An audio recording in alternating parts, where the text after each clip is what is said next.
All right, everybody, and welcome back to another episode of the Enough to Keep Going podcast. This is episode 292 for the week of May 29th. Woo! I appreciate that intro music on the week that Street Fighter 6 is coming out. I feel like I just got done with a training montage from a 1980s action film. So, if you are joining us live, thank you for being here. If you are watching this or listening to it at any other point in time, we are glad to have you here.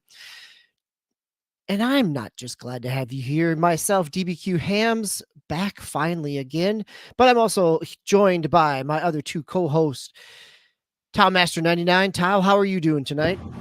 I'm doing great. I'm taking it to the limit tonight. Right? I feel like it's either like the spin-off from Rocky 4 or it was a cut montage scene from the 1980s Transformers animated movie.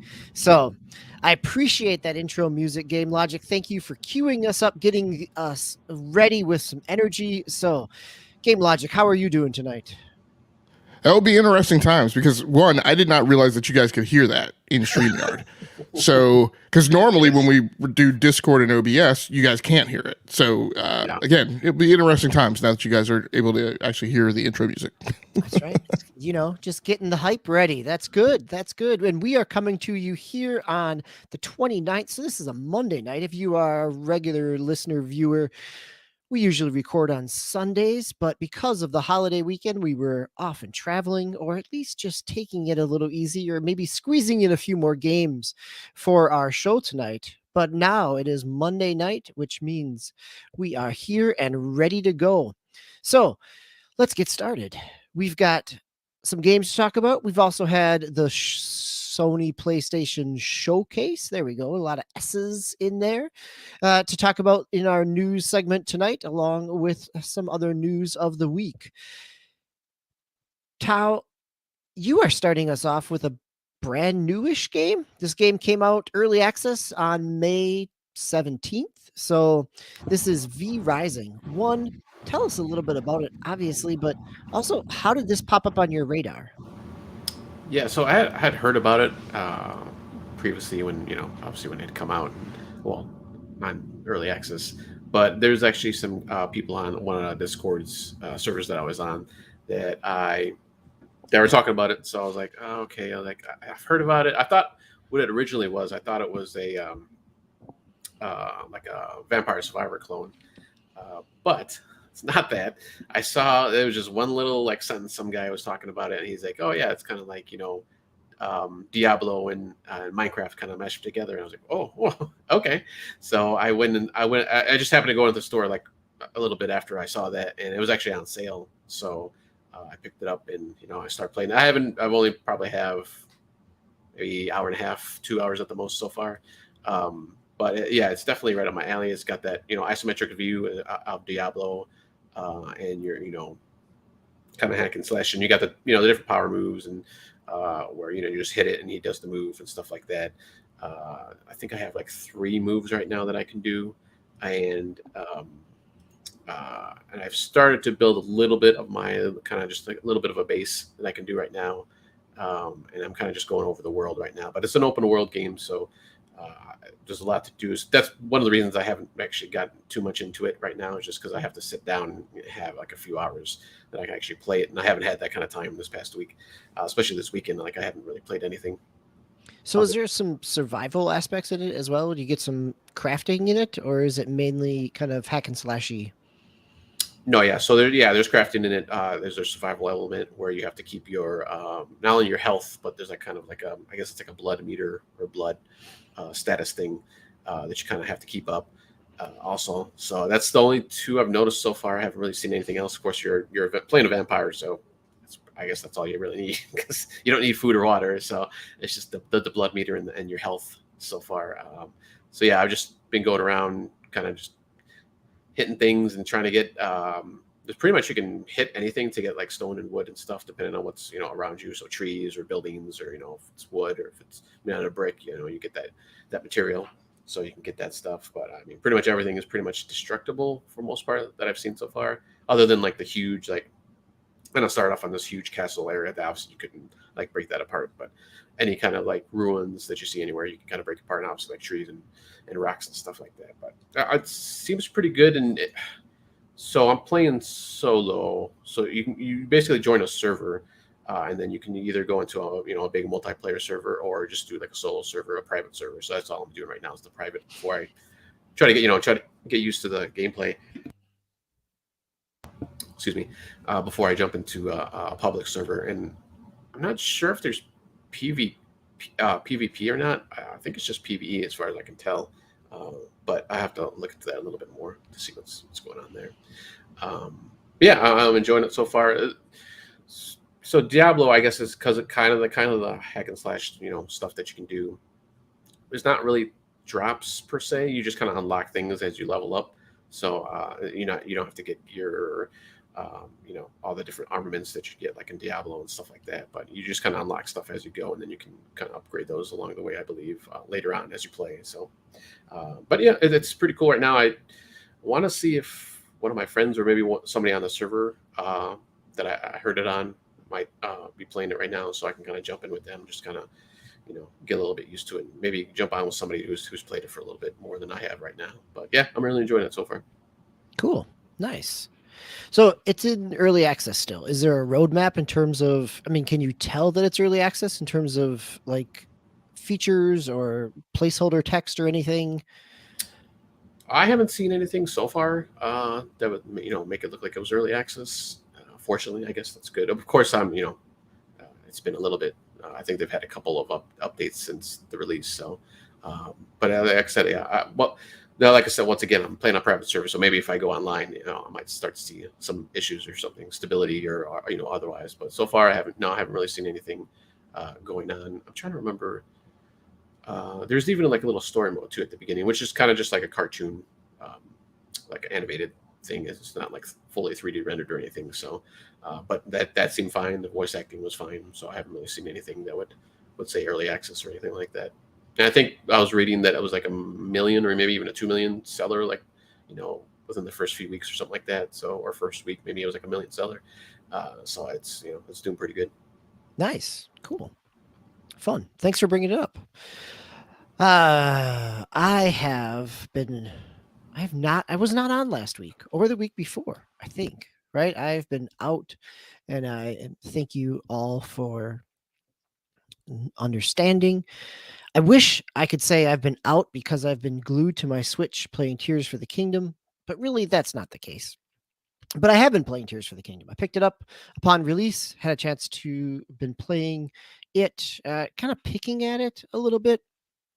And okay, so for context, I played, let's say 10, 14 hours of Breath of the Wild, but then eventually fell off of it. I think the kind of, in some ways, the openness was paralyzing for me in terms of what to do. I think the crafting pieces just did not jive with me. I appreciate it for what it is, but many of those, I mean, the openness, Tears for the Kingdom is still there. It's still open. There's a little more story here, or at least a little more story initially, which hooked me nicely right away. I think the aspects of some of the building and the mechanical pieces that your powers get in terms of ascend or the the merge pieces, all those pieces allow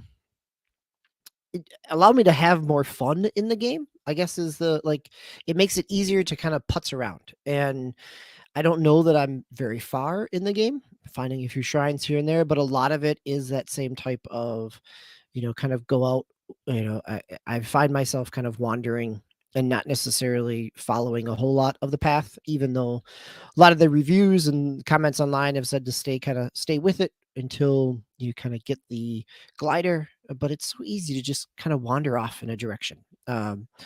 So yeah, Tears for the Kingdom. I think there are some nice quality of life pieces in the crafting. Speaking of crafting, the ability to hold on to multiple items or queue up multiple items in your inventory makes it a little easier.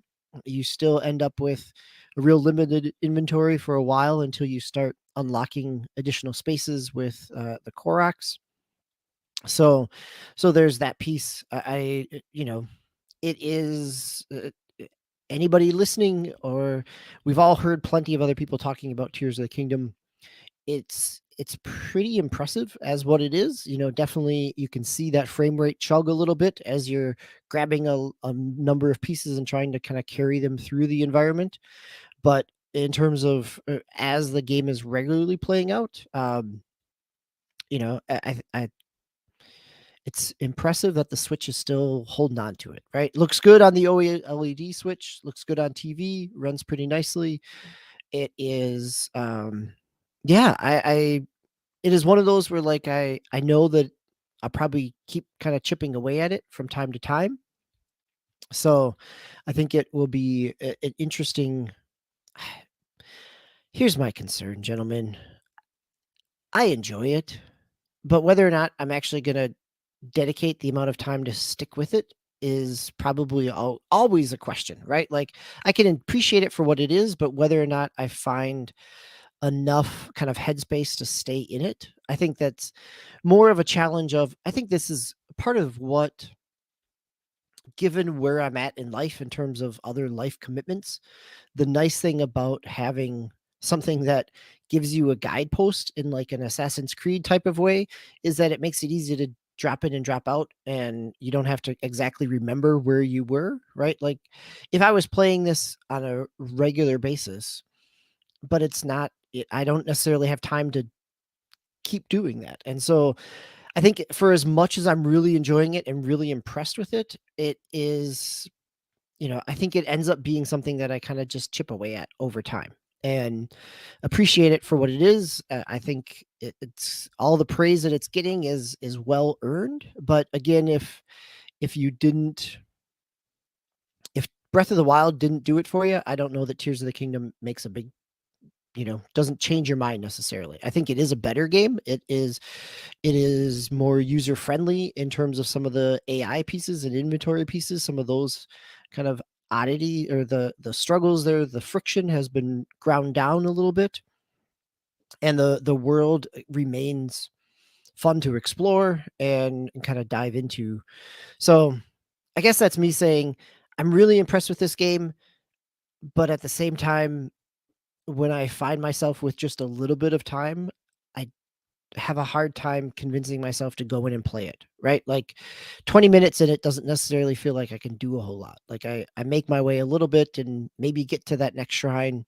But the shrine puzzles are enjoyable. The combat in the shrine is enjoyable. I really am liking the combat more here than in Breath of the Wild, in part because of the ability to fuse things together. So you have a lot more variety in your kind of weapons because you can start fusing multiple things together.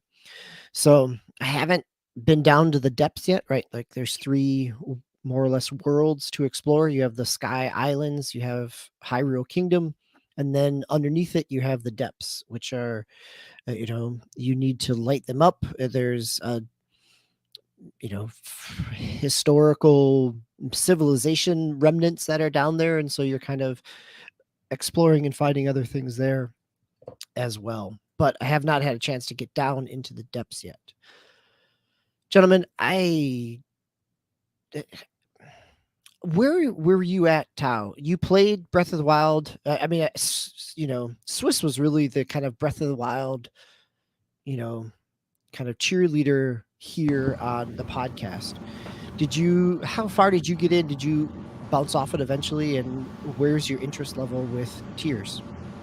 Yeah, I got maybe halfway through it, if that, maybe a little bit less.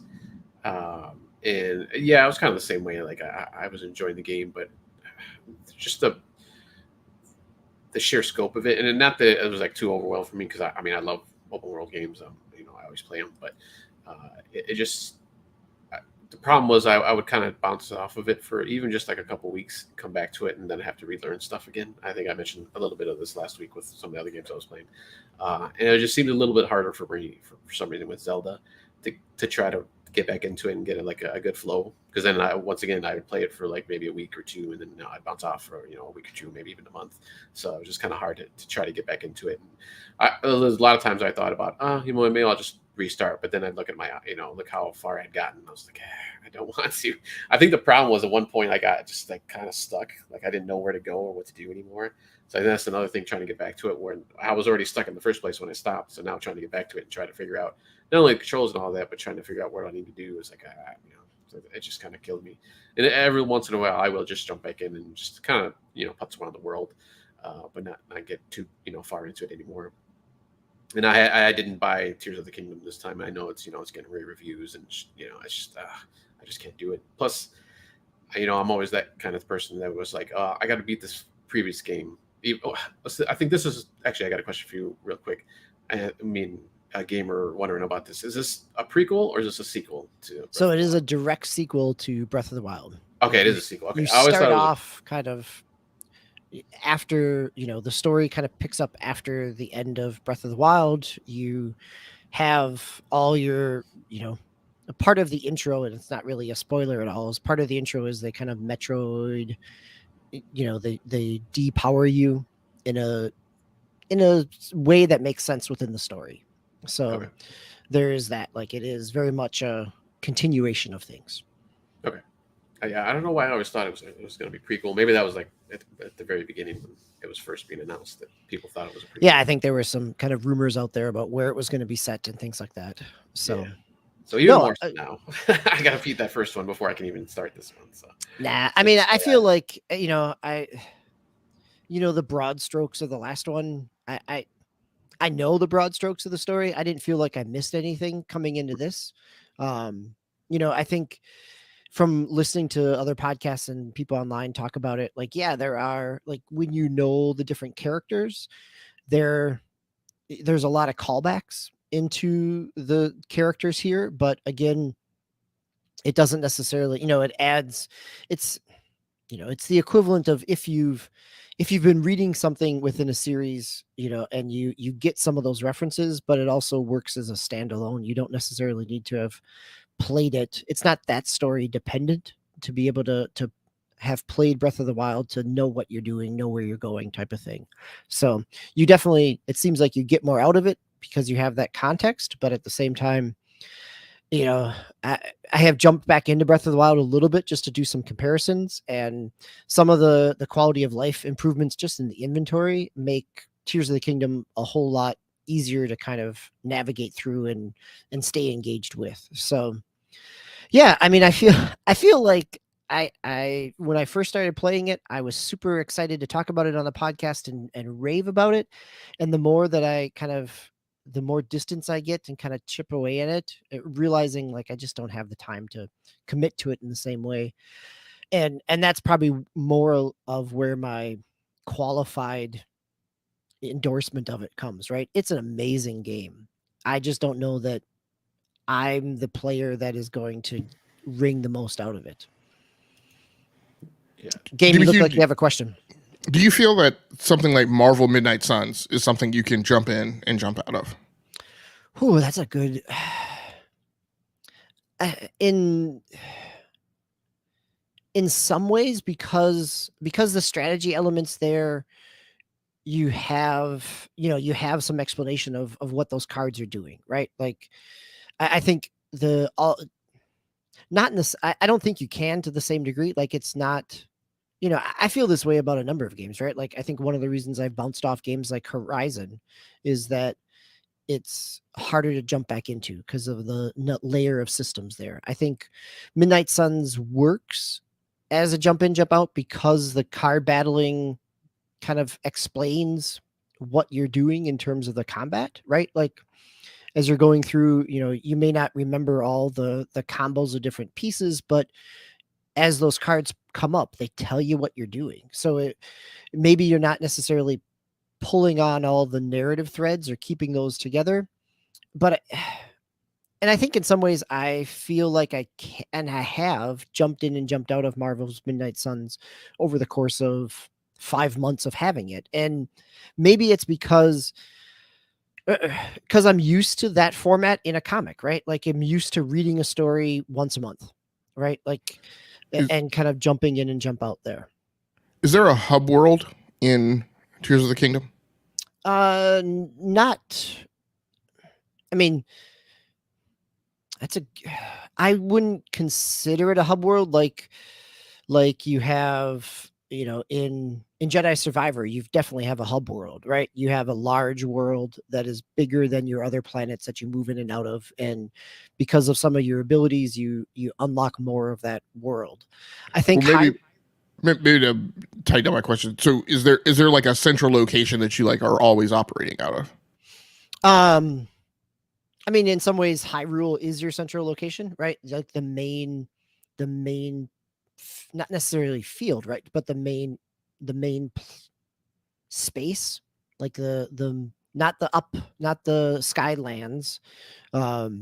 You're spending a lot of time on the mainland, and so yeah, you do spend a lot of time there. And I think, and maybe this is part of my navigational struggle, is because I didn't spend a lot of time in Breath of the Wild, right? Like those spaces are not muscle memory for me, in terms of I don't like the geographic landscape. I don't have that kind of internal mapping, because like if I spent 50 hours or more in Breath of the Wild, I would know those landscapes and those spaces. Even as they've changed in this game, you'd still have that kind of spatial awareness. And here, but at the same time, what I'm finding for me is that because I don't have that, I am getting the exploration factor of it, right? Like it feels new to me because I don't have that same context from Breath of the Wild. I'm wondering a lot. So I've been playing and writing a lot about a little bit about open world, also a little bit about kind of gaming obligations in terms of subscription services. And I have a strong feeling that a lot of this has to do with, so Far Cry 5. So I've been playing a lot of the Assassin's Creed games. Far Cry 5 works because you have hideouts and places that you can kind of encamp and places that you can kind of typically operate from, and they house all of your equipment, and you can go back. And so at the end of every game session in something like Far Cry, I always go back to whatever is my current home base, right? Or even like in terms of like Forza Horizon, right? I always end by going back to one of my houses. Yep. And then and you have a map that shows everything that you've done. Far Cry 5 works because it's territorially based. You have 5 sectors or whatever that you have to take down, and it keeps track of like your progression. I think Just Cause does something similar to, areas of the map you've taken down. So that whole feeling of like when you come back, even if you do a 2, 3, 4 month layoff, you come back and there's a map and it has a statistical percentage of how much you've done, and what areas you've cleared and which ones you need to go back to. And I just wonder if there are elements of that missing from Tears of the Kingdom. And I think I'm starting to squelch down on this notion of there's open world, but there's different types of open world. And when I talk about this trend that's going on around in terms of gaming opinions where people express open world fatigue, and I'm like, well, maybe you're open world fatigue by things that don't have enough handles and hooks for you, or like, and I don't mean you, but people who complain about like, oh, the Assassin's Creed map has too much stuff on it. I'm like, it has filters, right? Like just like Forza Horizon has filters, like, and Need for Speed has filters, and I never look at those maps with everything on it. I hit a filter to strip it down to like the bare things that I need. So I wonder if I'm starting to come around to this notion of like there's different types of open world approaches and design, and some of them are maybe arguably better than others, and I wonder if there are elements of that this is missing. Well, and I think it's missing it intentionally, right? Like as someone who has spent between Origins and Odyssey in Assassin's Creed, I've got probably a good 160 hours between the two games, right? Like, but the open worldness there comes with cheaters, right? It comes with those markers on the map that make it easier for you to know where you're going, right? And in Breath of the Wild and in Tears of the Kingdom, those are not there intentionally. It is, it is not pushing you forward to a specific spot. It may be encouraging you to go somewhere, but it's also designed in such a way that allows you the freedom to decide what you're going to do. You have pins in Tears of the Kingdom, just like you did in Breath of the Wild, where you can put some markers down as you get to the, the towers that open up, more of your map and kind of give you the ability to mark some more things. Those markers again are done by the player a lot more in, they are done manually more than they are like hitting a tower in a Far Cry game or sinking a spot in an Assassin's Creed game, right? Like those are giving you those spots as this breadcrumb trail, and you end up in Tears of the Kingdom and Breath of the Wild, you're kind of creating that breadcrumb trail for yourself. So they both have, I think it becomes like, this goes back to what I was saying of the game that the type of game that I enjoy. I appreciate that breadcrumb trail because it gives me something to keep moving toward. Where in Tears of the Kingdom, that's not there. And so, but it's not a knock on it, right? Because it's not there intentionally. And it is, what it means is that I'm playing it differently than I would a different open world game, right? I am not moving to the next icon and following that. I am really going out and exploring. It's like in Odyssey, if you would shut off the icons, right? Like you could play in exploration mode and then it would really just give you kind of vague directions about where to go. And it was up to you to kind of go out and find that. I mean, I played around with that mode, but quickly turned things back on just to have the convenience of progression. And so it is just a different type of way to navigate that open world space. Interesting statistical note. So of the 4 co-hosts, I have not onboarded to Tears of the Kingdom. All of you guys have, and all of us are Switch owners. All of you guys have. However, all of us. Tao hasn't. No. Oh, I'm sorry. I thought Tao, you had picked it up and started. No, I haven't picked it up. Okay. Well, then 2 of us have not onboarded, and the 2 of you that have done so tepidly with very loose anchor points and attachments to it. Now, Swiss claims that it's because he can't get enough time on any of the Switches in his household because everyone's playing Tears of the Kingdom, and that's actually the way I remember it. I don't remember it so much as he was a big Breath of the Wild guy, but it's big in his household. Yes. And gets a lot of play there. Like he still has, kids who go back and replay it. So I'll wrap it up by saying, yes, I am tepidly kind of just chipping away at it, but I'm also invested in it enough that I purchased the Breath of the Wild amiibo, and I'm, tapping a couple, on a regular basis to get more inventory things. And I've pre-ordered the Breath of the Wild game guide. And I think in some ways that comes out mid-June, and that will also give me, it'll provide me a structure, which is how I ended up kind of, when I hooked into Breath of the Wild, it was because I started using the guide as well, right? Like it is, I appreciate having that structure, and maybe that's growing up with Prima guides and kind of, and, game facts online to be able to know kind of where to go next. That's just part of the way that I approach a game, that it's nice to have. Well, I guess it's the same way I go at work, right? It's nice to have a deadline. It's nice to have a goal versus just kind of the play of the sandbox. But at the same time, the sandbox is pretty dang good. And so if that's what you look for is just that openness, like same reason that, Dragon Quest Builders resonated with me more than Minecraft does, or because of the, there is a focus there in that building. And so there's that, I can just acknowledge that that's the type of player that I am, but I also acknowledge that there's plenty of other people that just enjoy the sandbox, and that's great. And I'll keep watching their videos. So that's okay too. Any other comments, thoughts on Tears of the Kingdom before we head into some news? No, I didn't use a lot of guides back in the day. Actually, I don't think I at all. Like when GameFAQs came up and I had the internet, I would use that. But is it usual or is it common for the guide to come out that much after a game?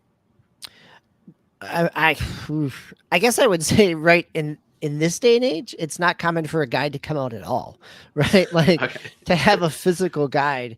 I mean, I think it is in this case, like in Breath of the Wild, the guide came out pretty close to release with the Switch, right? With the game. In this case, guides coming out later. My guess is part of it is just kind of lead time in terms of when whoever is creating the guide got it from Nintendo. Nintendo is, Sure. pretty strict in their pre-release stuff, but also it's potentially like given the scope of the game, having a guide be delayed a little bit. And again, a delayed guide that's physically in print is probably actually going to print pretty soon, right? Like there's just by the nature of the pipeline of production, it is probably coming at the same time that a lot of the online guides are already being created and have plenty of SEO hits for them as well. So it could just simply be the kind of nature of the fact that the having a physical guide has a longer lead time. So no, it feels strange that it is like a month later. But I, as somebody who appreciates the physicalness of it, I'm okay with that. All right, gentlemen, I'm sure we will be talking. We'll get Swiss on eventually to talk about his Switch playing of Tears of the Kingdom at some point. But let's move into our headline segment here, and we've got a few news stories, but probably the biggest one, at least the biggest one of last week, really was Sony's PlayStation Showcase. That this is whether or not this is their kind of E3 equivalent. We're kind of getting into that. We got another week or two before we start hitting Summer Game Fest and other things. We've got Xbox's Microsoft Showcase coming later in June. I don't know that, we haven't heard anything from PlayStation and from Sony that there's another one coming. So this kind of has a similar kind of scope of what they would be showing at their online E3-esque showcase. So we got a lot of games here, some big names, some rumored releases that finally came to fruition, a few surprises along the way, potentially for some people. So in the show notes, we've got everything listed, but rather than kind of run down and treat it like we have done E3 press conferences in the past, where we kind of just go the run of the show and just move down the list, I want to give us a chance to kind of what games, what announcements here kind of, pulled out for people, what kind of stood out. And the first one I want to throw out to Game Logic is Project Q. So this was rumored, right? We had the rumor of the PlayStation, some handheld device that was being developed by Sony. PlayStation Q is coming out this year-ish. And it looks like they sliced a DualSense in half and stuck a screen in between it, which isn't bad, right? The DualSense is a very solid controller. My question, though, is in the same press conference that they're talking about that they're going to be doing more cloud streaming, that Project Q gets announced that is only, at this point, only remote play capable. That at the same time, like, it's a new piece of Sony hardware. I'm interested. I'm curious, right? But my curiosity is also like the use case of it. Like, where does this fit in? Because it doesn't necessarily provide cloud streaming, it is really remote play. And so you've got to be on a solid Wi-Fi connection. And, how strong of a use case, how big of a market is this at the same time when there are, You could be streaming the same thing on your phone with the new Sony Backbone controller, or whether you're playing on a Steam Deck or a new Asus, handheld PC, there's other options there for handheld gaming. So the Project Q need to have, it's running Wi-Fi, right? Or it's remote play. You need to have the game physically installed on your PlayStation 5 in order to play it on Project Q. Game Logic, have you looked into this? You are a hardware connoisseur, and so I'm curious your perspective on kind of the market for this Project Q, whatever they end up calling it. Well, I think, first case in point is I disagree with a lot of the conjectures that are running around about this device and whether or not it's a potential success or a failure or yada yada yada. I think there are a few unique inflection points that bear a different lens on it. So one, it's an incredibly small market target, right? And most of what I've listened to about it were some perspectives on it on the Daily Tech News Show. It's just hosted by Tom Merritt, who people who have been around podcasting a lot, was back part of CNET and part of the Buzz Out Loud crew with Molly Wood and Jason. Now I can't remember his name, but a lot of guys who are over at Twit now. But their perspective was, first of all, it's in terms of it being a limited market, in it being only targeted towards PlayStation 5.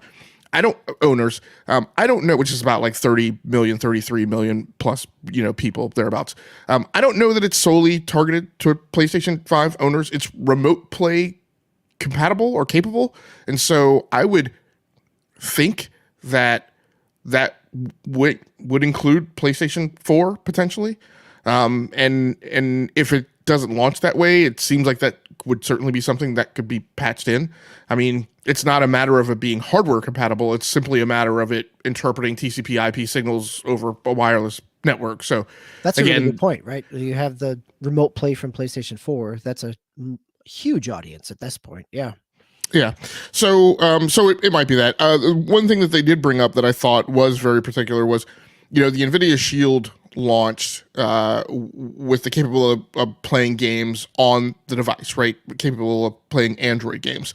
And it shipped with the ability to remote play, I think, over from your Steam account, or from a PC with the NVIDIA GPU. And then later they launched GeForce Now, which that device was obviously compatible with. Being compatible with game streaming isn't really some major hardware implementation. It's just a matter of whether or not it has a compatible application right on the device, which is something that can be loaded via software. Yep. And this thing is obviously going to have internet connectivity over Wi-Fi. So, and interestingly enough, I just loaded the PlayStation Plus app on Windows for the first time on one of my PCs to kind of play around with PlayStation Plus streaming. So I don't know that it would surprise me that much to see that capability patched in later, or why it wouldn't be capable of that right off the bat. I agree. I think it certainly is a logical thing that it would be patched in later, right? Like if they're going to do some type of cloud launch. But right now, even with what the top tier of PlayStation Plus, that you can be streaming PlayStation 3 games, it seems like, I guess my curiosity is why they're not talking about that as a function with it, or if this is because it's still Project Q and it doesn't actually have a name, then maybe they're saving that for its kind of big coming out party of other features. Well, and that's one of the things that I think about, again, and it's speculation, but a code name for a product of this nature that was just a remote play device seems way overly. Project Q seems to have suggestions of more capability beyond just remote play. One of the things that we forget is that I think a lot of people forget is that, Sony makes smartphones. They make the Xperia series of smartphones, which are actually incredibly capable devices. They're very expensive and they go toe to toe with, the Google Pixel and, the Samsung phones, and they're not as well known, but they are incredibly capable devices. And so, again, right, they would have, technical access in terms of people and knowledge sharing and collaboration with that smartphone division. And it wouldn't surprise me that, there were, other capabilities potentially baked into that device. I think we've forgotten, past history, like there was a PlayStation phone that was an Xperia device. So, it's unclear what it is. I mean, the most basic use case and scenario for this, as we have been informed to this point, is that this attacks the shared screens problem, which I think is a much larger problem for demographics that are going to be kind of coming to the fore in the gaming space, right? Right now, I think there's this weird inflection point where, there are people of our generation who form a bulk of a lot of the gaming demographic because we have, right, the most disposable cash, right, in comparison to younger generations. But younger generations are also expanding, right, their addressable market in terms of number of people who are gamers.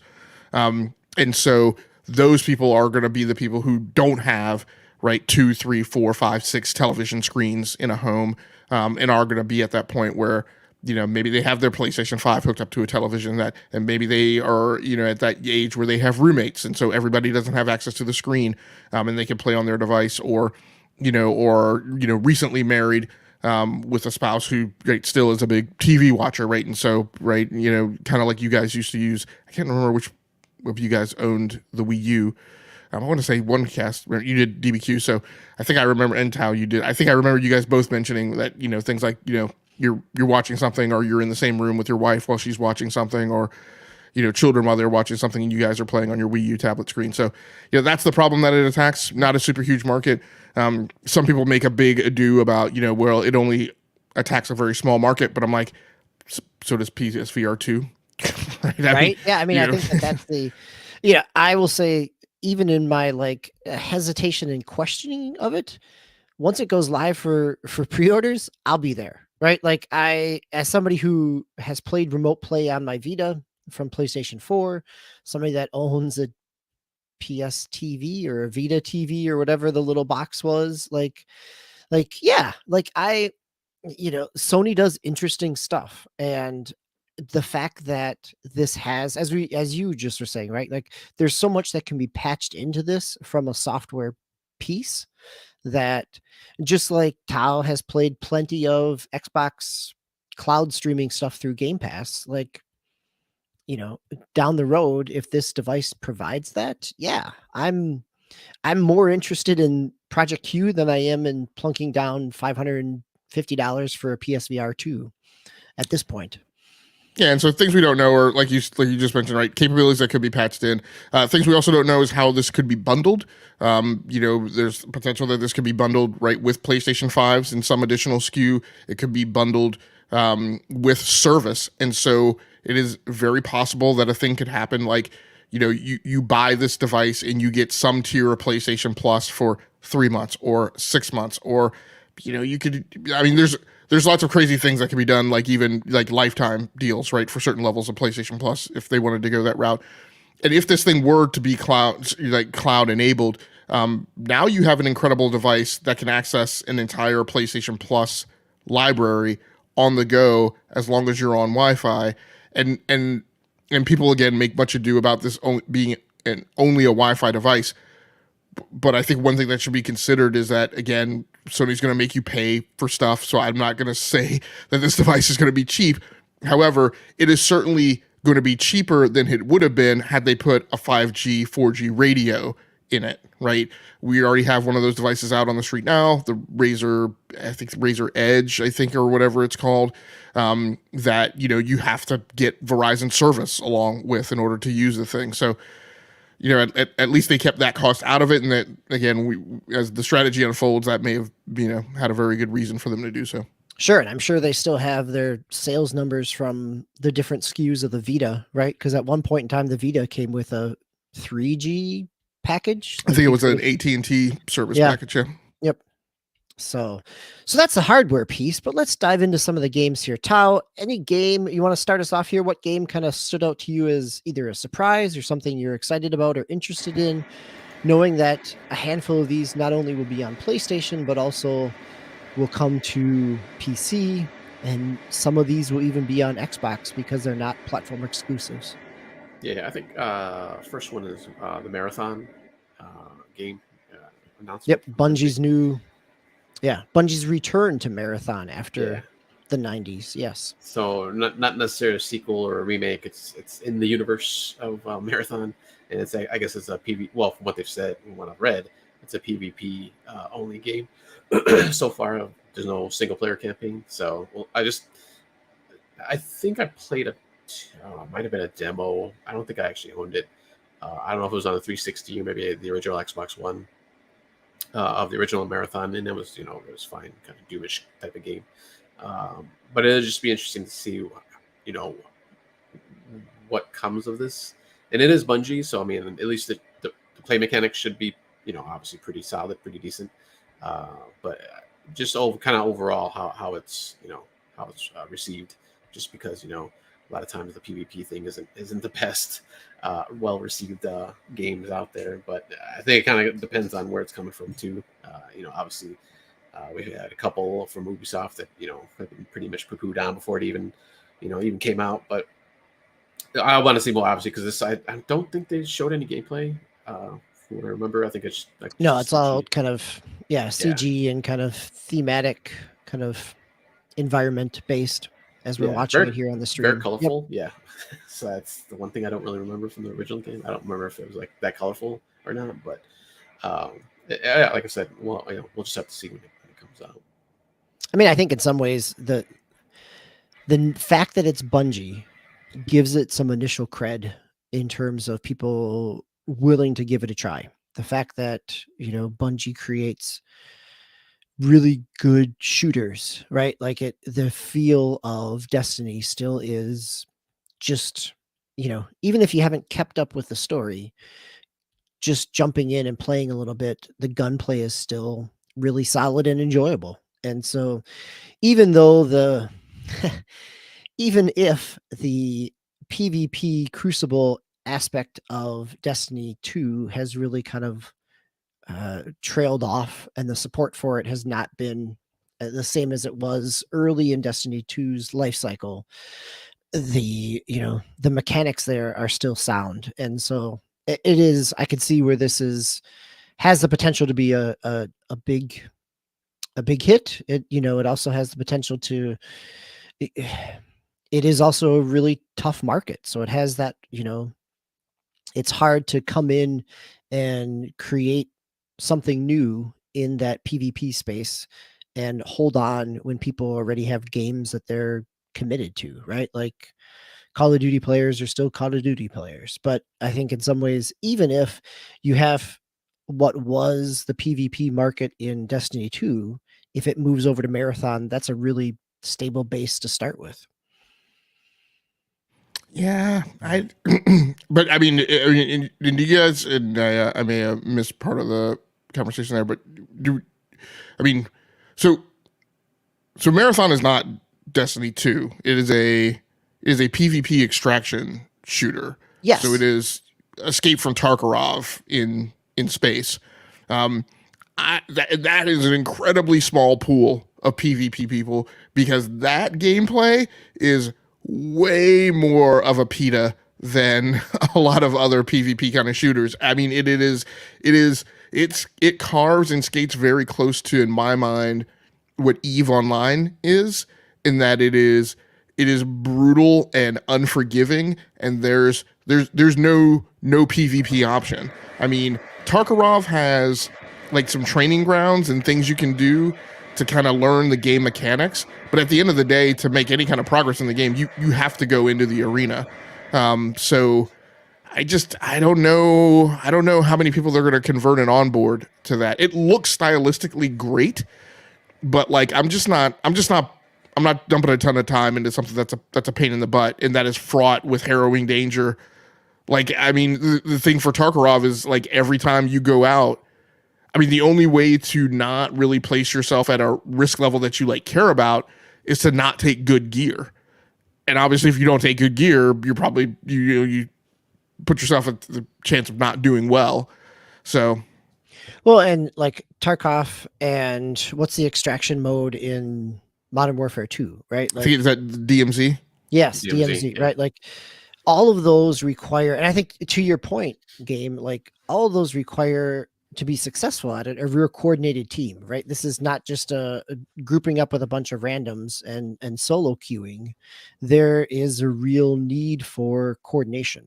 And I think that like you said, that creates a much smaller universe of people. So yeah, I mean, I think my hope for it is, right, the gameplay is solid enough that people are willing to jump in and try because it's Bungie, but the game the game modes are not necessarily something that are going to be the most user friendly for most people. Tao, any final thoughts here before we move on to the next one? I mean, I don't know if this means it's getting more popular, but we are seeing a lot more of those type of games lately. So, and the fact that even Call of Duty was like, hey, let's put a mode like that into our game. I mean, I guess kind of gives it credence that it's fairly popular, and I think I've seen the majority of people that I see playing it, and this is from forums and other Discord servers, is kind of the older crowd, like us. Maybe a little bit younger, but it's kind of that older group, and maybe that's because maybe it's more tactical. You can't just go guns blazing in there. It's not like a normal Call of Duty mode where you could just shoot and you're going to respawn, shoot, respawn. You have to be tactical. You have to even if you're doing solo, like I've seen a lot of people just doing solo runs, and I haven't played Tarkov. There's another game I can't remember what it was called. I actually played it on the Switch. It was a free to play game a while back, a few years ago, and actually I did enjoy it. And I was only playing by myself, and I obviously just like always I get distracted by other things. But I mean I had some pretty good runs in there also. But I think it's just kind of we'll have to wait and see and see if and I didn't realize that's what the type of game this was. That it was going to be like that, so that's interesting too, just in itself. But yeah, it might be something I'll take a look at. Well, we know why Activision put DMZ in there is because they then littered it with pay to win modes, right? Because again, what's a great way to get people to spend money is create an environment where it's absolutely brutal if you're not taking some type of advantage. And I mean, so there you go. Well, yeah, that's Activision. Well, and I think that's, in some ways that's why you're seeing these modes, is that it's not to sound cynical, but it's the next wave of what else do we add to our PvP infrastructure, right? Like same, that's why Modern Warfare has it, right? Like it's now a 3-pronged approach. Like if you like battle royales, guess what? We got one for you. If you like classic deathmatch, we got something for you. If you like an extraction shooter, we got that now too. Like the more that we can add these modes in to existing infrastructures, it keeps those players there. It provides another avenue of revenue, as you were saying as well, Game. All right, Game. Anything stand out to you? What's a game that stood out to you, surprised you, something that you have now added to your radar, or maybe just a game that landed flat? Yeah, if we're skipping around, then I will go to. Sorry, I'm just trying to pull up the trailer here. I'll go to and my notes are written down in the order of that the showcase went down. So I'll go to Havens Studios' game Fairgames. And I am also, like a lot of people, not a super huge fan of the of the stylized spelling of the title. But I mean, the game looks like it is super ambitious, is I think the thing that that springs to my mind more than anything. And this is a heist oriented PvP ish shooter. I haven't read as much detail, so I don't know if if it has any PvE modes. I think it's really a hybrid. My understanding is you'll potentially go in to do a heist, which is ostensibly a PvE activity. But there's some chance, and I'm not sure exactly what mechanics they're going to have that drive this in the world. There's the potential that anytime you're going to do a heist, that there's some other crew there also trying to knock it over.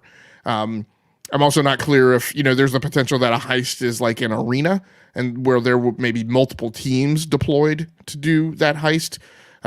Maybe every match you go into is an arena-based match with multiple teams. I'm not sure, and I'm not clear on that approach. I think the thing, so again, the trailer was very stylized, and so that looks interesting. If they take, that approach, the movement animations and whatnot looks, make it look like there'll be lots of opportunities to kind of pull off a lot of, combat hijinks. You see the guy there just, pull like a transparent shield to block bullets. I think the concern in gear and equipment, kind of a la like Halo 3 or Halo Infinite, I should say. The concern I have is unless it's that kind of arena mode where like a heist is a match and therefore it's always deterministic that there's other people that are going to be in the match. Having it where sometimes you can go into a heist and it's just PvE versus sometimes you can go into a heist and it's PvP. That's a really ambitious design to approach. So I'm not exactly sure how they'll pull it off.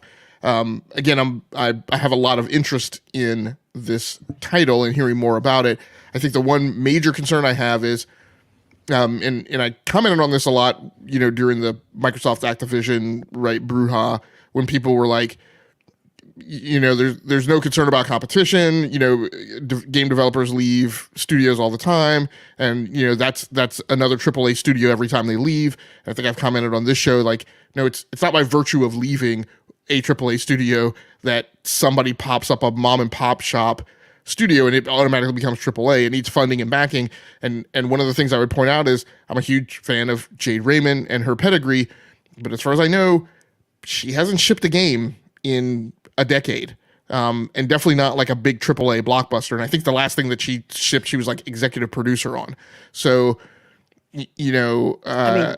let's put an asterisk by that, because how long did she work at Stadia, right? Like, there's plenty of people that worked at Stadia that never shipped a game because it was Stadia. Yeah, and I think my comment is more of just about in terms of her career and her having her fingers in the hamburger. Assassin's Creed, obviously, and I think she was the creative director, producer on that through the first 3, I think. But I'm just saying in terms of like, you're only as good as your last shipped game, and I just don't know that she's actively done. I think I know she's a leader and she's been involved in conversations, yada yada yada. But Captain Kirk was the captain of the Enterprise in the original series, and when he got back in the seat for the movie, he was a bit rusty. So that's all I'm saying. All right. No, I think that I'm curious about this game as well, right? Like I appreciate what Payday does, like that type of heist mode. Like I have played some Payday over the years. It's enjoyable when you're running with a group of people, right? Again, going back to that, this is not necessarily a solo type of gameplay experience. It'll be interesting to see what this looks like. And I also think there's a number of things on this showcase that either have 2024 dates or have no date. And given the way that the industry has been over the last year and 3, there's many of these games that I wouldn't be surprised to get pushed, right? Like if all we're seeing is kind of a similar to Marathon, right? If all we're seeing is a CGI kind of environmental game play or trailer, who knows where things are at in terms of actually a build and how far along some things are. So as this game and Marathon, are these going to be? I'll just make up a word, but extraction likes, because this is kind of like extraction game, but obviously it's you're on one goal there. Yeah, it's just a heist that you got to take care of. You're just trying to get for the money instead of like Tarkov and like Dark and Darker and stuff like that, where it's like just any kind of loot you can get anywhere. This is more of a hyper focused a goal that you're going into. So this one, and I was going to ask about Payday, because Payday didn't have any PvP modes, did it? I've never played it, so I don't know. I don't think so. I think it was mainly like a crew of 4, and you were doing a heist, like different types of missions you were going in. I think it was. Yep. I know it was co-op though, right? I think it was co-op. I believe. Yeah, it was all co-op. Yep. Okay. Yep. Okay. So this is kind of just extracting that and just kind of making it. Okay. Okay. That was it. Well, I'm going to throw one more in this mix of multiplayer games that we don't really know a whole lot about, but have a good pedigree, and that's Concord, right? Concord by Firewalk Studios of some ex-Bungie people who were there. Who is it? Peter Ellis and a couple other people who are ex-Bungie, and again, have some good pedigree. But all we get with Concord is another kind of thematic trailer. In theory, as here we go with the thematic trailer here. Again, looks kind of environmentally really interesting. It's coming in 2024 potentially. And even on the description of it doesn't really tell us what type of multiplayer, what type of PvP it is. Like, when the description is, I'm reading here from the PlayStation blog, when it's games to connect and social play, exciting, unexpected moments, shared experiences that multiplayer games create. Every time you log in, it's the beginning of a new adventure and an opportunity to tell a new story. What does that mean, right? Like, is that strictly a PvP? Is there some PvE elements in that? Is it a deathmatch? Is it what type of mission structure? Lots of potential questions there around this game as well. It did say, did you mention it did say coming out in 2024? Yes. Yep. Coming out in 2024.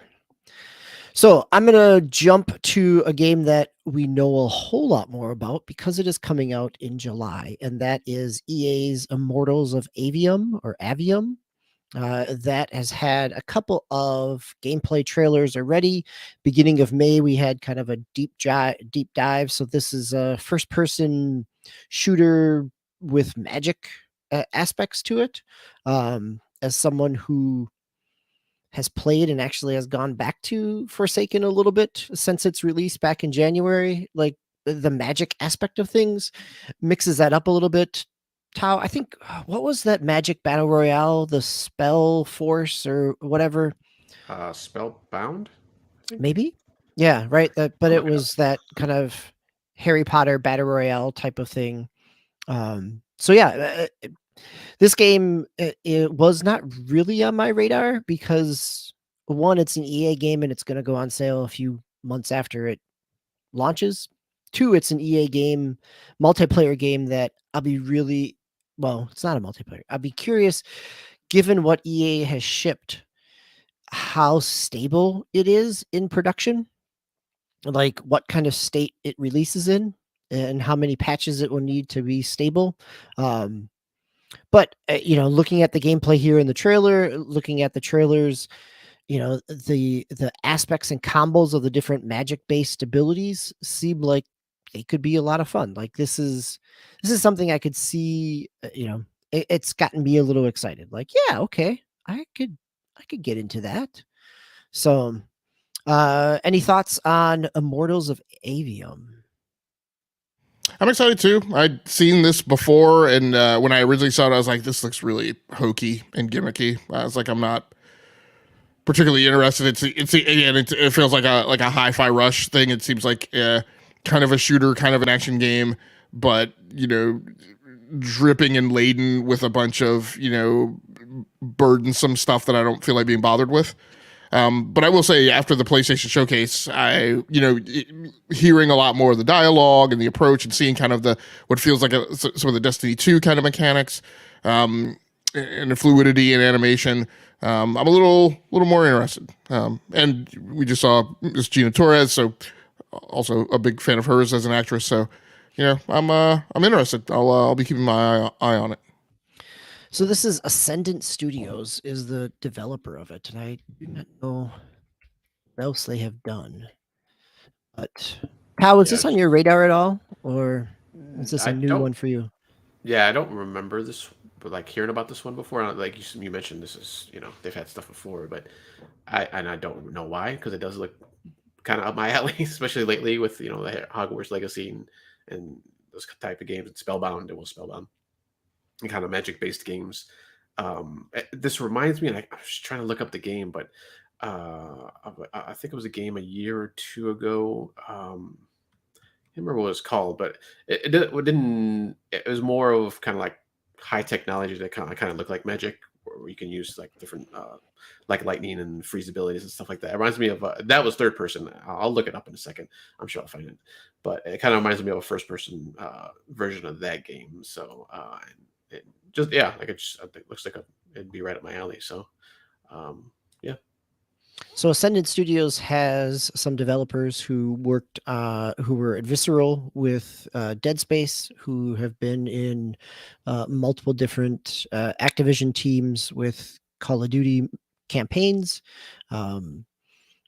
So looking at who, the studio itself started in 2018. So this is their first kind of game that they're shipping here. Tao, what's next on your list? Another game for you that stood out? That would be Foamstars, because it looks a little Splatoon. Like Splatoon, yeah. And I know, like, from what you see, there's like you're kind of just throwing foam all over this arena, and that's why I think it's probably where everybody's getting this Splatoon thing from. But I mean, it's more, it's not like that kind of like I don't want to say weird, but that kind of you're humans in this one. It's not, you're not like squids and octopi. I think it is the plural. So I mean, it looks cool. I mean, I'm sure that's probably where they're bringing, they're getting inspiration from. But and I think this is just PlayStation, right? I believe it's not coming out for anything else, PC or anything. PC probably, I would think, right? It says PlayStation 4 and 5, so okay, it's kind of interesting that's coming out 4 also. But yeah, I just thought I'd throw that out there. Well, 4 makes sense, right? With an install base, like for a PvP type of game mode, having the larger install base with PlayStation 4 makes a lot of sense. Yeah. Oh, there's a trailer right here. Yep. Yeah, no, this was a kind of a surprise. We didn't really, I don't know what's the internal studio at Square Enix that is doing this, what else they have done. Yeah. But yeah, no, this, I'm not surprised to hear you talk about it as somebody, as you enjoyed things like, Knockout City and other types of kind of squad based, kind of lighthearted PvP types of games. So, all right. Yeah. And we don't really have a release date here, right? Is this a 24? Yeah. They don't even mention any kind of release date on this one. Just coming to 4 and 5. Yeah. Yep. So, all right. Game Logic. You got, there's some gameplay there. Yeah. So this could be, I would think that this, I could see that this is something that ends up with some, beta tests and some early access stuff. It'd be interesting to see how Square rolls this out. Yeah. And we really haven't had a game like this, even just Square's most recent experience in a multiplayer shooter is the mobile game, the Final Fantasy mobile game, which they just shut the servers off for earlier this year. You kept it to shooter. I thought you were about to bring up Avengers. No. Yep, we didn't even. Yep, no. I was whatever the first soldier was, or whatever the multiplayer battle royale Final Fantasy game. So, Game Logic, you got another one on your list that stood out to you? I do. The next one that was on my list of interest was Helldivers 2. So this is a game that I got a hold of, the original, and just never. It's in my Steam library. I've just never had a chance to go back and play it. But The original is kind of like it's a single screen kind of you're a plane moving around in kind of bullet helly types of ways, right? If I'm thinking of Helldivers, I think, and again, I'm not versed in it because I bought it off of whatever my impressions were at the time and just didn't play it. By the way, I'm a big Starship Troopers fan from a movie perspective, and I love how this trailer at first I thought this was because I'd heard that there was a Starship Troopers game in development. And when this first came on, I was like, oh, this is the Starship Troopers game because it harkens to kind of all that stylistic style. But it's out in early access right now, that Starship Troopers game. Oh, wow. Okay, gotcha. But I don't think it was this, which is like, it seems like a third person shooter, co-op shooter type of game. the original one is top down. Kind of I thought it was more like a squad-based tactical thing, but just entirely single player. And admittedly, I haven't gone through and read up a bunch of this. I heard I was on another podcast where someone made mention of kind of the description behind it. But I love the way this looks. I love the way this appears that it's going to play. It seems like a thing that would be totally right up my alley. Maybe even a little. They don't show any kind of traversal or transit in any kind of vehicles, so I don't know if you just get airdropped into each mission. So because there's parts of this that make me feel like it's gonna kind of get pulled off like a Red Faction guerrilla, but without the destructive environments. Super excited for this one. Glad it's coming out. What was the release date on that again, DBQ? This year is scheduled for 23. So did we get anything? Nothing tighter than that? Yeah, nothing out this tighter year. than that. No, but no, I agree. I think this looks kind of fun. I think this is one of those where it has a nice kind of tongue-in-cheeky aspect, which you get with the movie of Starship Troopers, and the action to it looks pretty fun. So I'm gonna go ahead. And you have a list that you're going to go over later, but this is not coming to Xbox. Is that true, or was this on the list of things that's also coming to Xbox? I do not think that this is Helldivers 2 is on the list. No, It's not. So the list of things that are coming to Xbox, let's just run through that since we're talking about it, right? Like some of these are PlayStation only. Some of these are going to be PlayStation PC combos. Some of the things that are kind of just all multi-platforms, right? We've talked about Immortals of Aveum is coming to all platforms. Marathon's coming to all platforms. Alan Wake 2, which was announced, is coming this fall to all platforms. Assassin's Creed Mirage is coming to all platforms. We knew about Plucky Squire from the Devolver Digital showcase back in last August, and that's coming to all platforms. Talos Principle 2 was announced, a new Cat Quest, Neva, which is kind of an artsy, that was the wolf game from here. It's all platforms. Dragon Dogma 2 we knew was coming to already, and it is coming to all platforms. And two games that were announced during this showcase that are also coming to multiple platforms are Ghostrunner 2 and Metal Gear Solid Delta, or Metal Gear Solid 3 a remake, or I think that was the original title. I think they've dropped the 3 from the current branding. Yep. So those are the ones that are coming to additional to Xbox, as well as as some of these will be coming both to PlayStation and to PC as well, which makes sense in terms of getting a install base there. So yeah, so Helldivers not on that list. Another game that's not on that list is the new game by Giant Squid. So Giant Squid did Abzu and The Pathless and Sword of the Sea. Kind of really looks like Journey with what they call your sword shield, or kind of a sword surfboard. Very kind of stylistically in that Journey mode.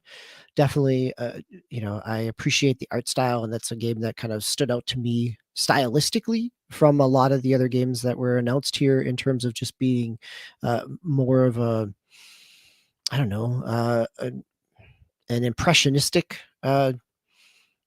art style versus a realistic art style. So yeah, Sword of the Sea, just a beautiful kind of, as somebody who really Journey I have enjoyed on multiple platforms, whether I'm playing it on iOS or all the way back on PlayStation 3, that there's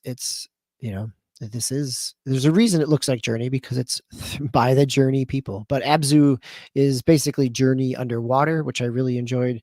Pathless, I enjoyed the kind of ambiance of Pathless. I never really got into it more than the first couple hours. It's launched on PlayStation 5, but then it's also launched on Apple Arcade and has been ported to a Switch as well this year. It came out on Switch. So yeah, so this is Sword of the Sea, very, to me, a nice kind of change of pace game with some of the other multiplayer shooters that we've been talking about. Helldivers, by the way, Helldivers 2 is going to be just PS5 and PC. There we go. All right. Tal, stay on the mic. Let's any other game here that you want to call out?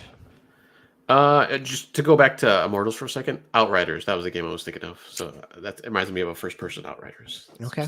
The only other thing would be Arizona Sunshine 2 for the PSVR 2, and hopefully that comes to the Quest, or well, I should say Steam VR, so I can play it through my Quest 2. I think the original Arizona Sunshine came to basically everything. Eventually. Yeah. Yep. Yeah, eventually. So hopefully that'll be on there too. I didn't get a chance to look real quick, but I'm assuming it probably will, since they seem to release on both platforms. So yeah, and so that's the kind of zombie first-person shooter in VR. Yep. Yeah. Nice. Game Logic. Anything else on your list that stood out to you? I think the next thing that was on my list was Ghostrunner 2. As we mentioned, I didn't play the original Ghostrunner, but I like the kind of the stylistic, combat approach and animations from the trailer that was shown. So I'll be keeping an eye on that one as well. Cool. Well, I think for saying we're not going to run through all the games, I think we've hit a number of them. But any others that stood out on your list, gentlemen, that you want to talk about? Well, obviously the elephant in the room, the Spider-Man 2 trailer. We haven't talked about Spider-Man 2. Yeah. And as both you and I have really enjoyed those games, that's, it seems to be setting it up for, right, we get the symbiote suit, we get the kind of GTA 5 aspect of jumping between characters, that we have Insomniac coming out to say, don't worry, if you think like we've revealed too much about the story, there's a whole lot more that, this barely touches it. So yeah, I mean, I am one of those at this point with Spider-Man 2, like I'm in, like I'm a Spider-Man fan. I'm a fan of Insomniac. I enjoyed those games. Like, yep, I'll be ready to sign up. So what are your thoughts on the trailer, Game Logic? I was impressed. I mean, what anchors me to those games is the fluidity, of action and combat, the dialogue, and all those things were represented on the game, on the trailer. There's been, again, notions of things that I feel like are a bit overly, like, whether or not this really looks like a graphical improvement and blah blah blah blah blah. I don't have any reason to doubt Insomniac's pedigree at this point. So I have full confidence in the game, and I'm sure that it will go well. I will say my one knock on it is, again, because I made the same mention for God of War Ragnarok. It's 2023. I don't need QuickTime events.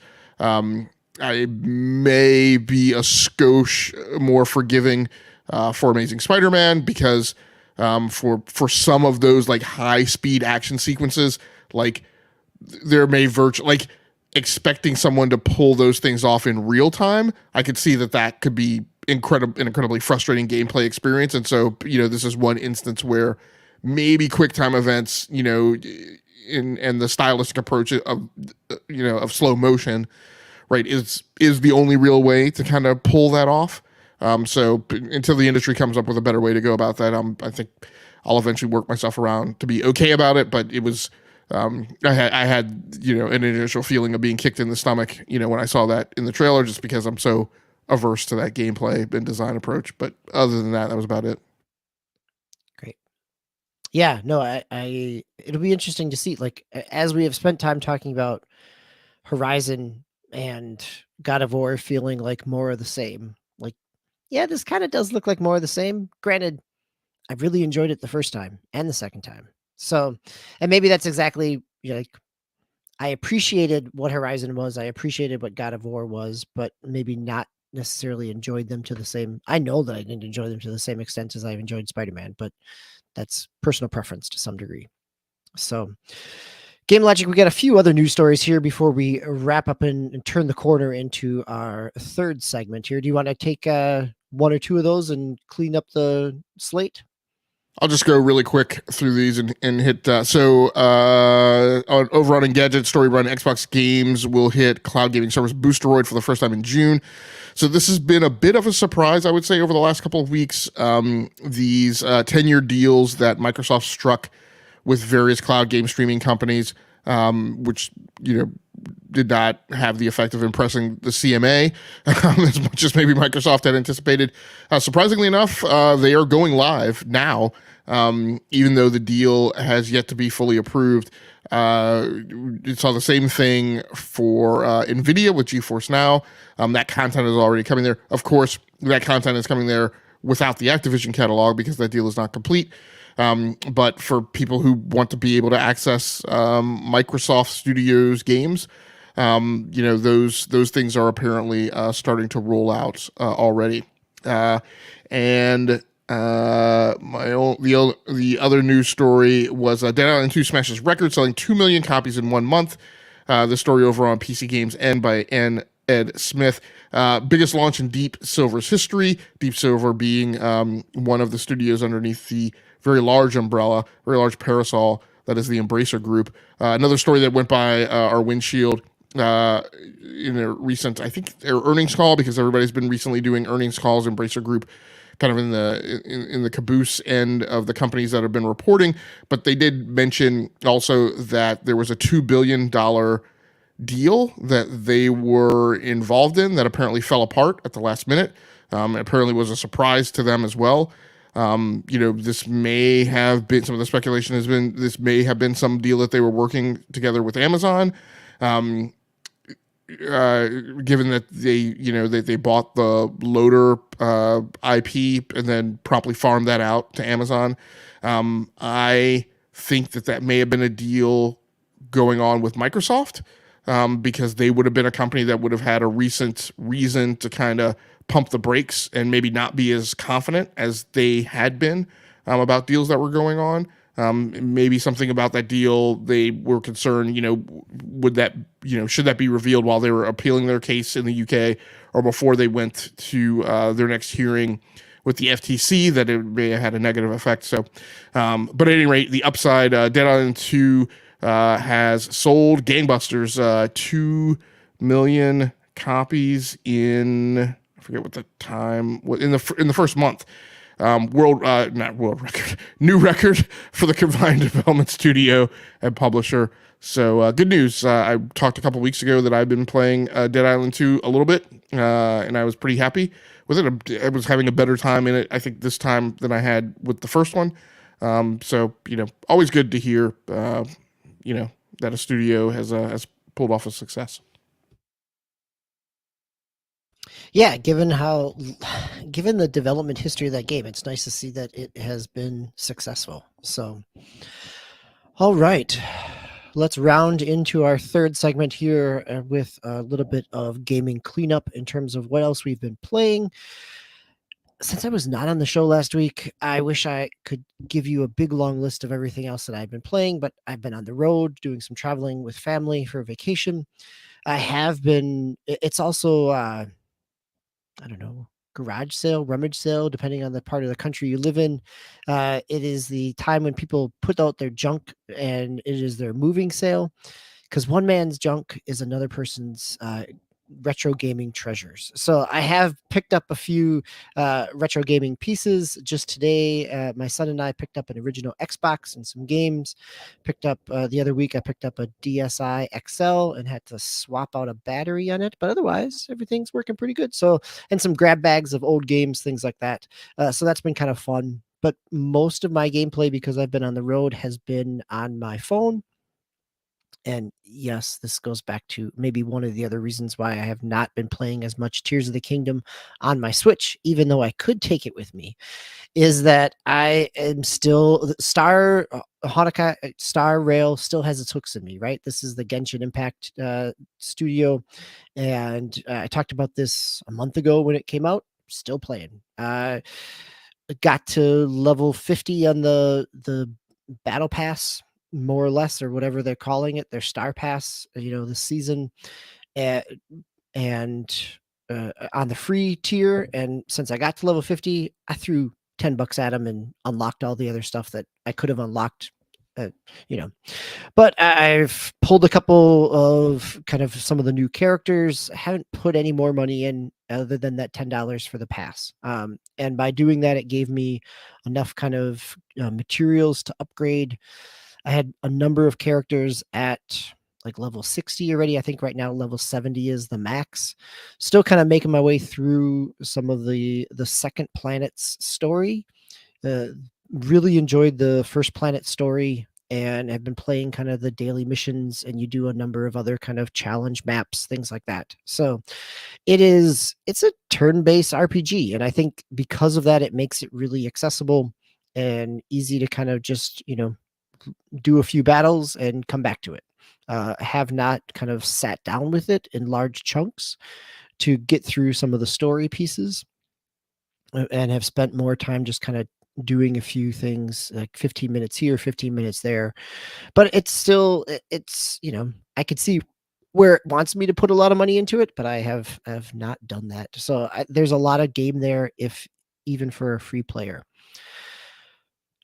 But Game Logic, you have been playing on your Switch on the go, both on the go and here. And since we are in, as the NBA finals are going on right now, you are talking about some baseball season, though, as we are in full swing into the baseball season. You've been playing some more MLB the Show 23 on your Nintendo Switch. How's that been going for you? You still playing mainly just the Road to the Show, or have you played some of the other modes in it? No, and so this is new for me. I've been playing MLB the Show 23 on the PlayStation 5. I do remember that. Yep, that's right.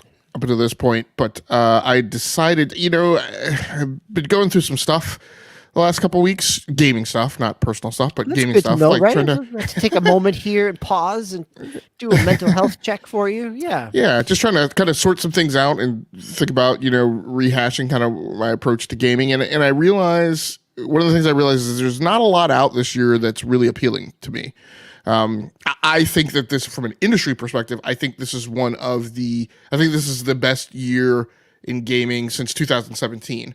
When we got, interestingly enough, Breath of the Wild.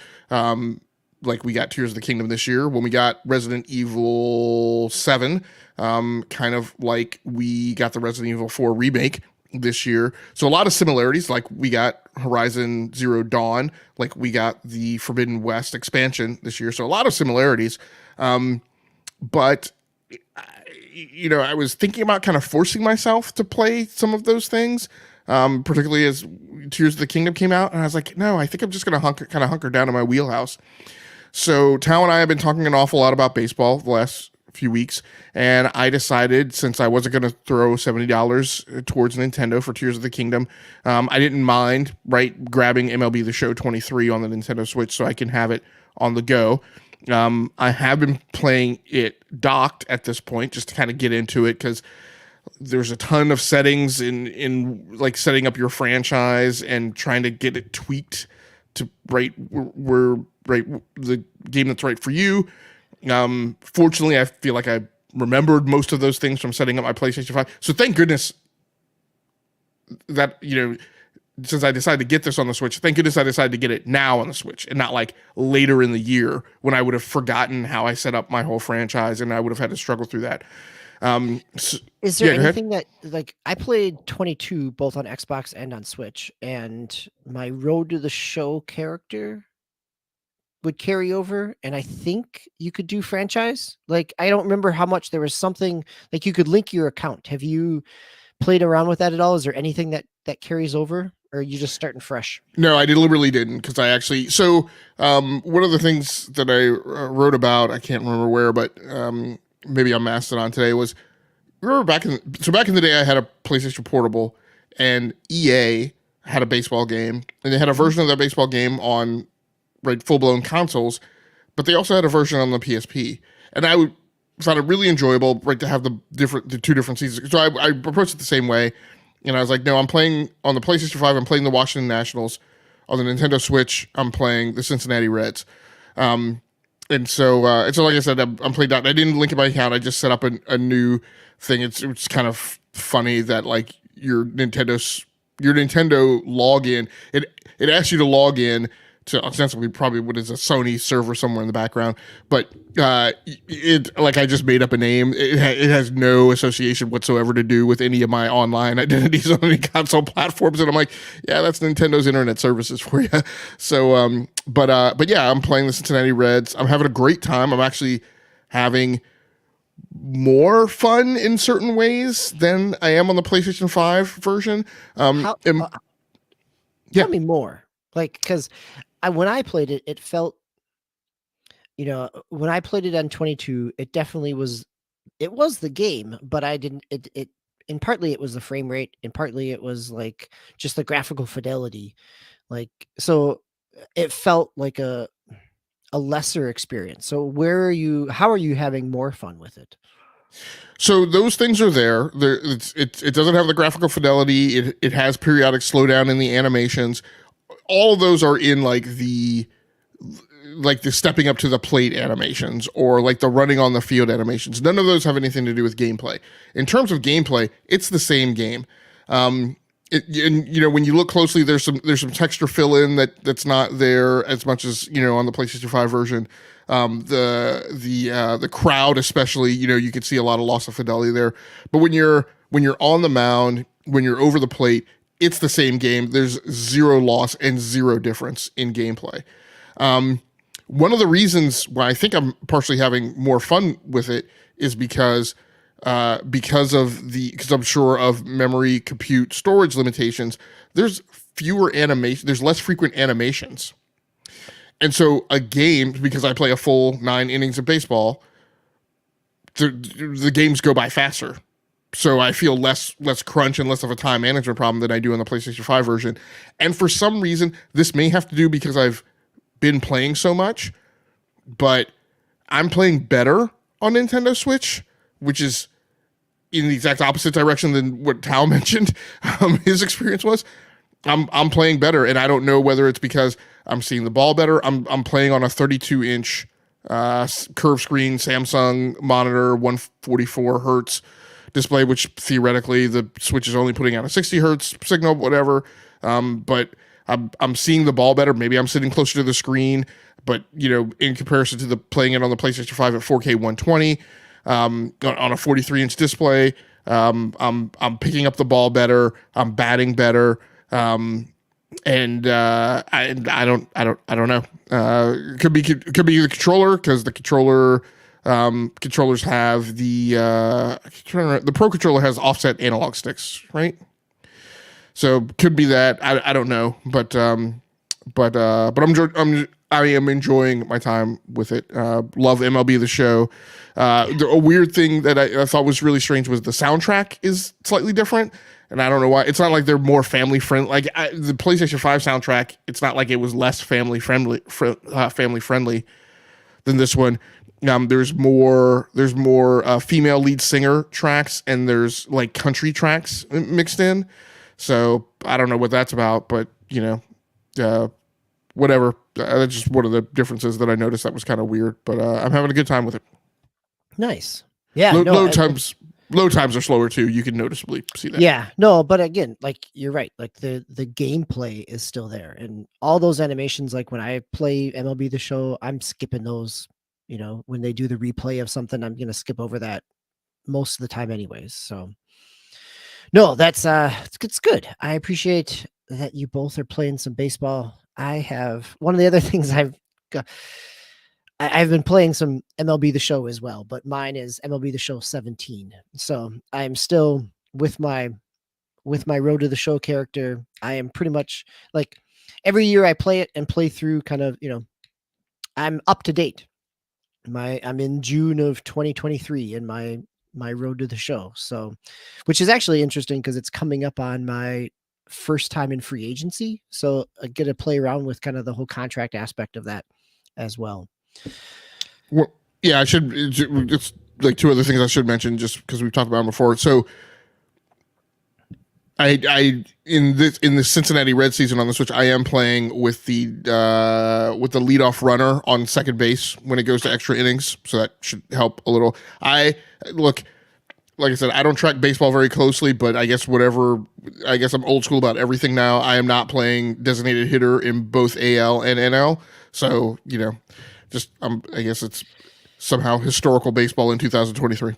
That's right. Like that's one of the reasons I enjoy 17 is that my pitcher can still bat. Right. And so, yeah, there you go. So while I have been playing an old game, Tao, you have been playing one of your consistent games there as well. So Fortnite, you playing get the new Spider-Man skins, Miles Morales, or what's your current level of your Fortnite commitment level here? And you're on mute, so your level is silence, is what it is. I'm just gonna go real quick through Fortnite because there's another game I actually forgot that I had jumped back into. But yeah, I did get Miles and Spider-Man 2099. I always liked the Miguel O'Hara character from 2099, so I liked his skin, so I want to get that. And I just got the bundle because it came out cheaper. But the other game I actually went back to a couple days this past week was Riders Republic. This is the Ubisoft kind of extreme sports kind of game. You biking and snowboard, skis, and wingsuit and squirrel suit and all this other stuff that you can do. And I had been wanting to go back for like the longest time now, and I just kind of kept putting it off. And just one day I was like, you know what? I don't want to play Fortnite. I don't want to play Rocket League or anything else I was playing at the time. So I was like, oh, all right, I'll play Riders Republic. And I actually played it on my Xbox One X up in my living room because I already had it installed. So I jumped back into it, and speaking of like kind of going back into games, like I like totally forgot the controls on this game. Like it's not as arcadey, I guess you'd say, like for like descenders and there's more weight. There's a weight to the rider, and you kind of have to the controls are a little weird too. Like you use the sticks to kind of balance yourself on the bike and some other things. And I think you can change that. I think there's actually different control schemes that you can go through, which I might actually go back and look at. But eventually, I did a few races, and I finally was able to get back into the groove, just kind of figure out how how to do, all the flips and stuff. And there's different tricks. You do like a hold down different buttons and all that. It's a little bit more complicated than some of the other games I played, but I got into it, and I've been racing and unlocking other vehicles, and you get like other, I don't even want to say skins. I guess it's a skin for like, you get like a jetpack at one point, and that's more of a just traversal thing to get around the world because it's a pretty big world. And I got like a paper airplane looking, skin for it. Even though it still flies like a jetpack, which is kind of weird. You get like it's almost like an engine off of a plane, so you only have like the one wing on the one side, and it's basically like a jet. So it's just kind of goofy things like that, and you can buy all kinds of stuff, in-game store. I don't know.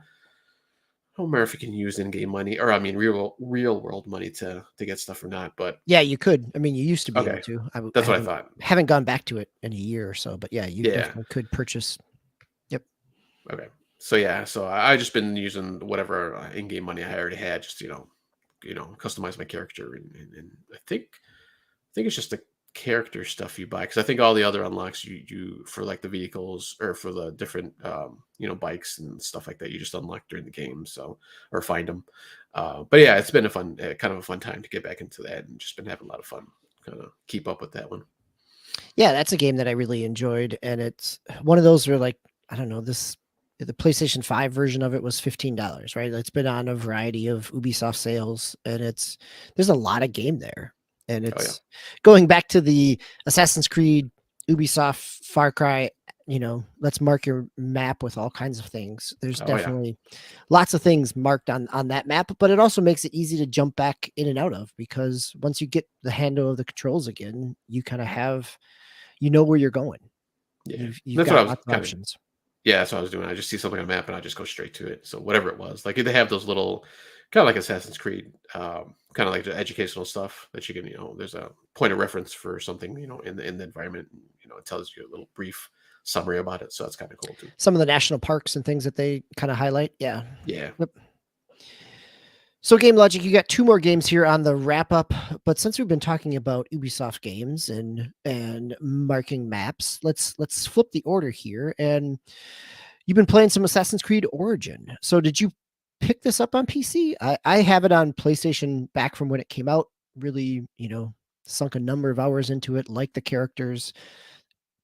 The world of ancient Egypt is enjoyable. What caused you to pick this game up, or had it been sitting in your library that you're kind of coming back around to? No, I did pick it up. Like I said, I mentioned it a week or two or a couple weeks ago when I grabbed Assassin's Creed Odyssey on the PlayStation 5. I didn't really grab it. Turns out it was sitting there in my PlayStation Plus Premium subscription, much to my surprise. I had forgotten that the Ubisoft Classics had come there, and I don't know if Odyssey was already in there, but it's in there now. And I thought, this game's playing really well. I really like it. Let me try this out on PC where, I'd have some extra hardware oomph to it. And so I went to the Epic Game Store and caught this Epic Game sale that's been going on for a while, but I hadn't really picked through Epic Games, so I don't really hunt Epic and Steam sales like I used to. But Origins, Odyssey, and Valhalla were all there for PC for like $27 after all the discounts. So it was pretty significant. I mean, when you just 25% coupon as well, right? That's what it came down to with the 25% coupon. So, you mentioned how much time you have, right, just across Odyssey and Origin. I'm like, this is a heck of a lot of content for $27.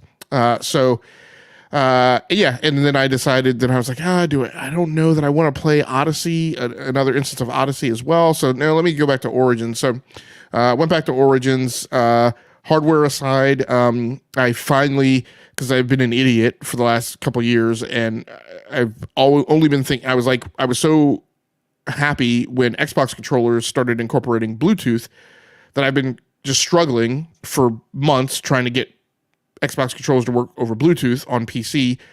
There's all sorts of problems with the Broadcom drivers, yada, yada, yada, in Windows 10. And so I've just been using them over a wire. And somebody mentioned to me, oh no, they make 2.4 gigahertz RF dongles to utilize the RF signal. And I was like, oh, I forgot that they have still the proprietary RF signal in them as well as the Bluetooth. So I found 2 of these, I found one of these dongles and I bought 2 of them off Amazon. And there's some glitchy stuff with getting those drivers to work, but it works. And so I now finally am able to play with all my Xbox controllers in wireless mode on PC, so that was really enjoyable. But yeah, went back and tried this game out, and like I said, I've been revisiting a lot of there's just a lot of revisionist history about, people are like, well, only the original Assassin's Creed games are good, and I'm like, no, I think it's more like we just have generations of people that have different perspectives. We have people who also remember Assassin's Creed hit a point where it was struggling, right, when it got to Unity, and things were not going well. And they took a pause, right, and took a year off. And when they came back with the whole open world thing, a completely different approach to Assassin's Creed. I'm like, look, there are camps of people who love the original, but there are also camps of people who love the new open world stuff. And there's a whole generation of gamers that is Assassin's Creed to them. Like, they grew up with Odyssey, Origins, and Valhalla. And I went back and pulled some of the history. These games all sold incredibly. Those 3 games all sold incredibly well. The first 2 at least got lots of Origins, lots of awards. Valhalla, the bottom, kind of dropped out of the whole award circuit. But these are great games. I've been having a ton of fun with Odyssey. Origins, I love going back and playing some of these games where we've forgotten things. Like, there is no real jump button in Origins. It's just it functions only as like a traversal button. So it only does anything if you're in proximity to something that you have to. It's really a mantle button in general. But in Odyssey, it's a jump. So, I'm in Origins constantly trying to jump, and that's not working. So it's just different. Combat's a little different, pairing's a little different. So I appreciate those differences, playing them both at the same time.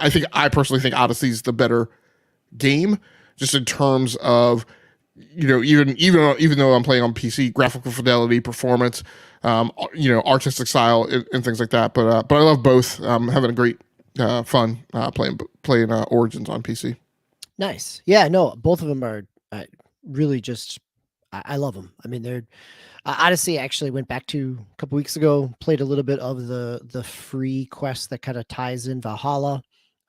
Origins, last year it had a patch for PC, Xbox, for Series and PlayStation 5 that brought all the visuals up and the frame rates up to 60. And, so for a game that came out in 2017, the fact that, they put a patch out that does those things is nice, kind of longevity support. So you got one more game on your list.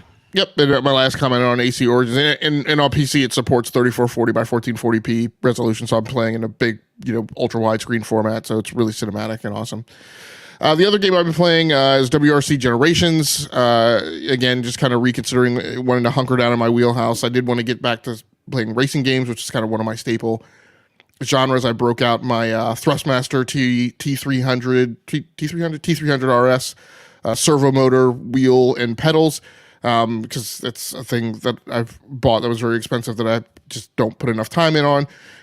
So I'm talking about Generations 9. I've also been using it to play Assetto Corsa as well. But I'd mentioned, I think a couple weeks back, that I was playing WRC Generations on PlayStation 5, where it only plays at 2K60 or 4K30, which is just really not good for a racing game, particularly a rally racing game. On PC, it just sings. I was playing it on my system with a 3080 Ti, and I'm getting 125 to 165 frames per second. It's really amazing. But I had mentioned that I just started it on PlayStation 5, and so I thought that they had kind of changed how the calendar worked, but that was just for through your first rally, and then it breaks out into the same kind of calendar approach that the previous games have had, with you kind of getting 3 different choices of what you want to do on every different day. Crew management is the same. R&D management is the same. It's just a slight graphical fidelity update. Again, 3440 by 1440p, playing in widescreen format, looks great.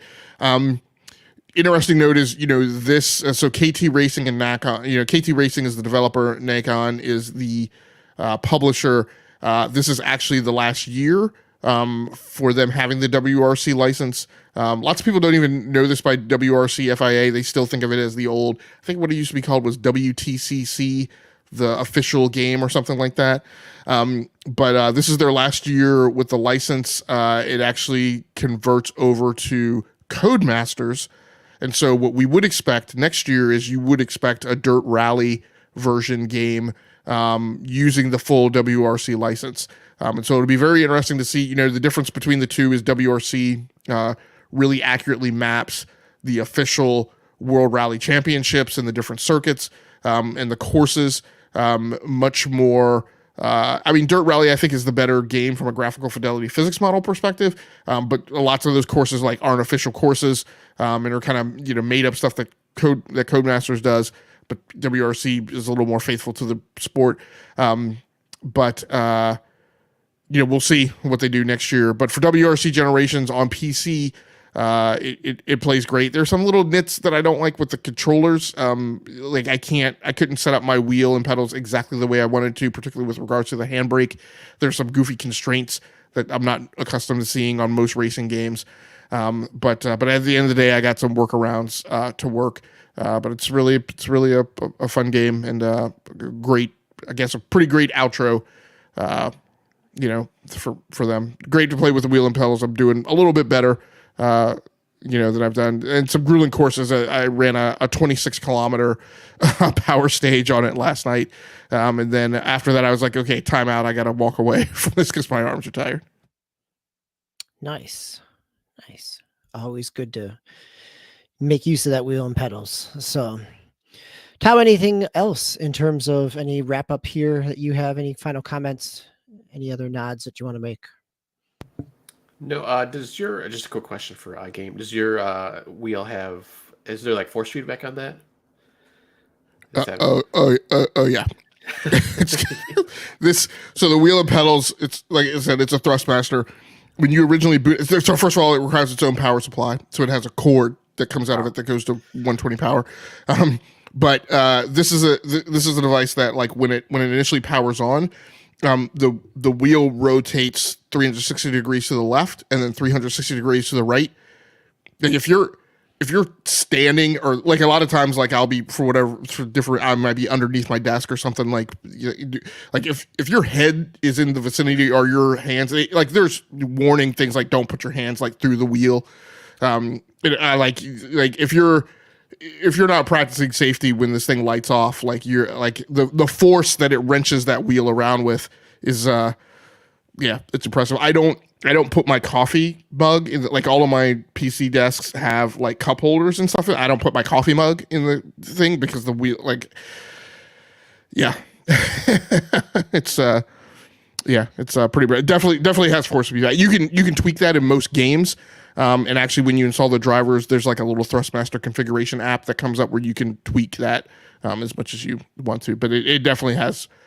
It's an essential element because a lot of the feel of the tires on the road are conveyed through the wheel, and you can feel when you launch the vehicle in the air, especially rally, or you lose traction in the snow. You can feel when complete traction goes out, or when you're going to go into a spin because you lose all feedback on the wheel. But it's like a real car, in terms of there's resistance right when you're turning the wheel from left to right. Cool. All right, gentlemen, what a show, what a discussion. Lots of games to talk about, not only what we've been playing, but also all of those things from the PlayStation Showcase. But we are just heading into it, right? In June, we're going to get lots more announcements, lots more games, plenty for us to churn through and talk about and not only question and get excited for as well. So this is episode 292 for the May 29th. Coming up next week, Taomaster, you are our host. I will be out as I officially hit old man status as my youngest child will graduate high school.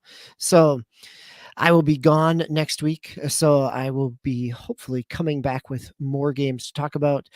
Probably, chances are, one of those will be a new release. Either we've got Street Fighter 6 coming up this week. We also get Diablo 4 coming this week. So a couple big games on the horizon for us to think about. Any other final thoughts as we wrap things up? Any housekeeping on either of your ends, gentlemen? All right. So for myself, DBQ Hams, Game Logic, and Towmaster99, this has been enough to keep going. And until next time, play the games you love those you play with, and be kind to yourself. Good night, everybody.